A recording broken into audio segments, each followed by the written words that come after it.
मंगलम भगवान वीरो मंगलम गौतमो गणे मंगलम कुंद गंधार्यो जयेंद्रमोस्तु मंगलम। आदिनाथ भगवान की जय। शासन नायक महावीर भगवान की जय। आचार्य गुरु विद्यासागर जी महाराज की जय। आचार्य गुरु निर्भय सागर जी महाराज की जय। आज अपन जानते हैं कि हमें अपनी ज़िंदगी कैसे बनाना है। ज़िंदगी एक अंतर्देशी लिफाफा है जो 3 मोड़ के बाद पोस्ट हो जाता है। जो इस रहस्य को समझ लेता है उसे एक दिन इस दुनिया से वैराग्य हो जाता है। कौन कौन को हो रहा है वैराग्य? जितने यहाँ बैठे हैं इनमें से किसी को हो रहा का वैराग्य? नहीं हो रहा तो समझ लो कि ज़िंदगी हमें कैसे बनाना है। एक बाल अवस्था होती है, एक युवावस्था होती है और फिर वृद्ध अवस्था होती है, जिसके जीवन के 3 मोड़ हैं। कैसे? अंतर्देशी लिफाफे जैसे। लेकिन आजकल तो वो भी बंद हो गए हैं, इसलिए सबने अपने अपने मोड़ बंद कर दिए। बस एक से ही ज़िंदगी जी रहे हैं, न बाल है, न युवा है, न वृद्ध हैं, सब एक से जी रहे हैं। तो क्या होता है, बाल अवस्था आती है, अवस्था आती है और चली जाती है। परंतु जब वृद्ध अवस्था आती है तो वह जाती नहीं है, अपने साथ में ले जाती है। तो जिंदगी को नाग नहीं क्या बनाना है? नगीना बनाना है ना। नाग नहीं बनाना, नगीना बनाना है। यदि नाग बनकर दूसरों पर जहर उगलोगे तो कोई नहीं अपनाएगा। आजकल यही हो रहा है कि नगीना नहीं बन रहे, नाग बन रहे हैं, सबके ऊपर पन डाल रहे हैं, एक दूसरे को डांट रहे हैं, चिल्ला रहे हैं, धमका रहे हैं। ये अच्छी बातें नहीं है। अगर आप नगीना बन जाएंगे तो हाथ में अंगूठी की तरह लोग आपको अपने दिल में जगह दे देंगे। कैसे? नगीना जो होता है ना, कहाँ उंगली में जड़ता है, फिर उसको निकालते नहीं है। ऐसे ही हमारे गुणों के कारण जब दिल में बसा लेगा व्यक्ति अपने, तो जीवन को क्या करना है? और जीवन को पहाड़ नहीं बनाना है कि ऊंचे पर चढ़ नहीं पाए कोई। जीवन को सरिता बनाना है। कैसे? सरिता अगर बनेगी तो स्वयं शीतल रहेगी और आपको भी शीतल कर देगी। जो हमेशा काय को करती है? जो सरिता नदी है ना, अगर हमेशा आपके मैल को धोती है और खुद निर्मल बनी रहती है। जिसमें कहा ना कि राम तेरी गंगा मैली हो गई, ऐसे ही नदी हमेशा आपको पवित्र ही करती है। तो जीवन में क्या होता है, जब बच्चे रहते ना तो माँ बाप और गुरु की पिटाई से नहीं डरना चाहिए। आजकल तो उल्टा हो गया कि बच्चे ही शिक्षकों को मार रहे हैं। कई बार ऐसा सुनने में आया है कि गोली मार दी अपने टीचर को। तो ऐसा नहीं। क्यों? कि अगर हम गुरु के सामने कर समर्पण करने से डरेंगे तो हमारे अंदर गुण भी नहीं आ पाएंगे। इसलिए हमें डरना नहीं चाहिए।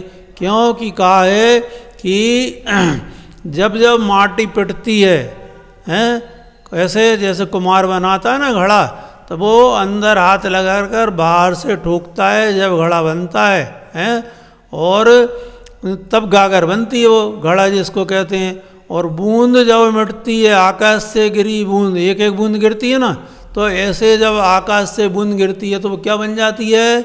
नदी बन जाती है, सागर बन जाती है। अपन सागर में बैठे ना, तो ऐसे नदी जो होती है बूंद, वो सागर बन जाती है।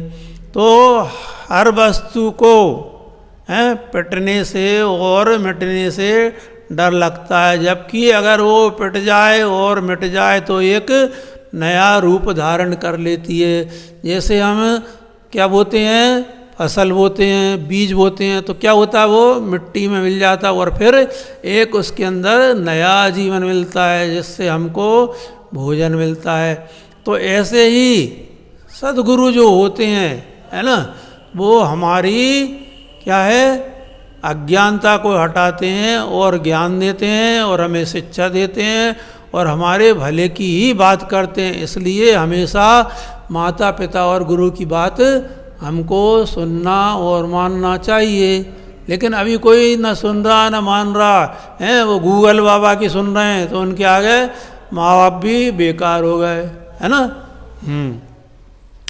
तो पुराने ज़माने में क्या होता था कि गुरुजी मारे धम धम और विद्या आवे छम छम। तो जब गुरुजी आपके हाथ में छड़ी मारते थे, आपको तकलीफ होती थी, हैं, तो आपको फिर याद आता था कि गुरुजी मुझे क्या विषय दिया है और मुझे उसको याद करके ले चलना है। तो सद्गुरु की प्रत्येक बात जो है, प्रत्येक बात उनकी लाखों की होती है, वो एक एक लाख की एक एक बात करते हैं। जिन्होंने पढ़ा है, समझा है, जो आज ऊंचे ऊंचे पदों पर हैं, जिन्होंने क्या चांद पे चले गए, उनसे पूछोगे गुरु का महत्व क्या होता है, हैं? जिनको केवल उद्यम मस्ती करने में मज़ा आता है, वो क्या जाने गुरु की कदर, माँ बाप की कदर। फिर वो क्या MA BA MSc करके फिर चपरासी और चौकीदारी बन पाते हैं, अगर जो गुरु और माँ बाप की कदर नहीं करते हैं। तो जीवन और गुरु की कीमत अगर समझोगे तो इंसान बन जाओगे। नहीं तो क्या हो रहा है, अभी जो भौतिकता चल रही है ना, धन दौलत की चकाचौंध चमक, उसमें हमें किसी की भी कीमत समझ में नहीं आ रही। कैसे नहीं आ रही? जैसे मछली जब तक जल में रहती है तब तक उसको पानी की कदर नहीं, और जैसे ही पानी से बाहर आती है तो तड़पने लगती है।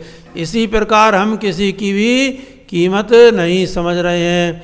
वैसे ही आज इंसान जो है गुरु की और सद्गुरु की और किसी की भी कीमत नहीं समझ रहा।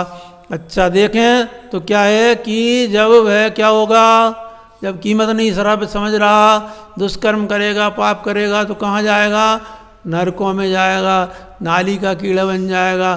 तो अब हमें क्या करना है कि गुरु की कीमत समझना है ना। तो गुरु की कीमत हम समझेंगे तो हो सकता है हम अच्छे मनुष्य बन जाएं और स्वर्गों में भी हमें जगह मिल जाए। मानव जीव का उद्देश्य क्या है कि नर से नारायण बनना है? कम खाना, गम खाना और नम जाना, ये 3 सूत्र अगर हमारे जीवन हैं तो हम नर से नारायण बन सकते हैं। तो अगर भूख से हम कम खाएंगे तो निरोगी रहेंगे, और गम खाएंगे तो संतोष रखने से लड़ाई झगड़े भी नहीं होंगे। हैं आजकल लड़ाई ज़्यादा हो रही जरा सी बात पे, तो ऐसा नहीं करना। हमें आपस में प्रेम वात्सल्य बनाकर रखना है। तो इंसान में भगवान बनने की शक्ति है कब? जब वो विनय करे, भक्ति करे, श्रद्धा रखे, दया रखे, पूजन रखे, परोपकार करे, सदाचरण करे और सच्चा ज्ञान भी होना चाहिए। तो आप सभी सच्चे ज्ञानी बने, इसी भावना के साथ बोलिए पंच परमेष्टि भगवान की जय।